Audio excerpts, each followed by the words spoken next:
The historic and unprecedented trial of the president's son currently underway. Jury selection has begun in Hunter Biden's federal gun case. He's accused of illegally buying and owning a gun while being a drug user.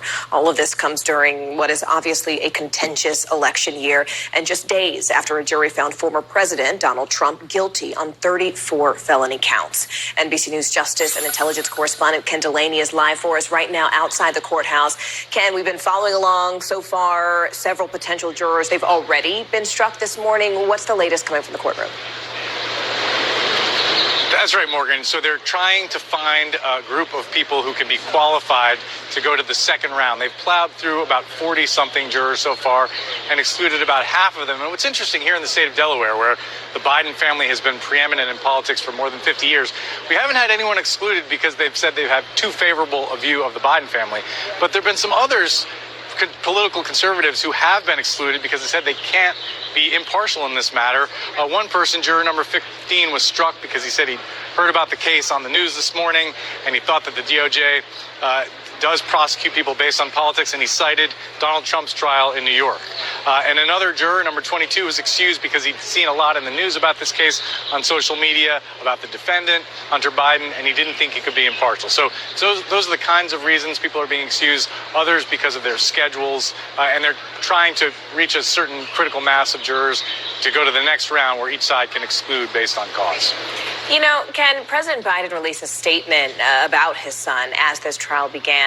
What is he saying in reaction to all this, especially given that it is coming at such a tricky time for someone who's running for re-election?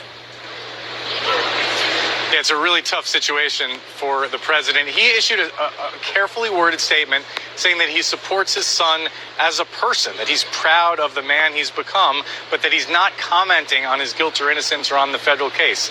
And that's significant because previously he had said things like, I don't believe my son did anything wrong. And he's the head of the executive branch, which is prosecuting this case. And so in this statement, he's staying out of that, but just expressing his support for Hunter Biden as a father. We'd be well served to remember the long and cherished tradition. Mr. Speaker, I rise today to address the terrible precedent set in our country 4 days ago.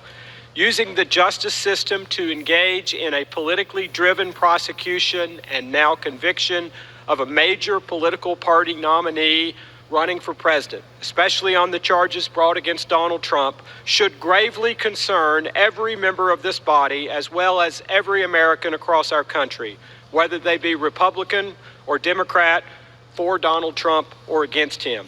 Regardless of one's opinion of the current Republican nominee, we'd be well served to remember the long and cherished tradition we have in this country of settling our political differences at the ballot box.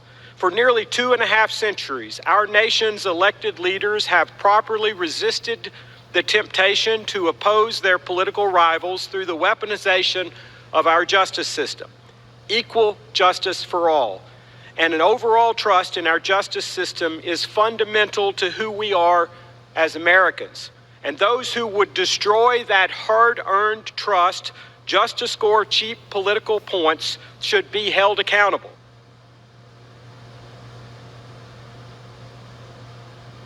Tonight, Dr. Anthony Fauci in the hot seat. You belong in prison. I am so sorry that you are subjected to those level of attacks. House Republicans pressing the former face of America's pandemic response on past COVID restrictions, including that rule Americans should stay 6 feet apart.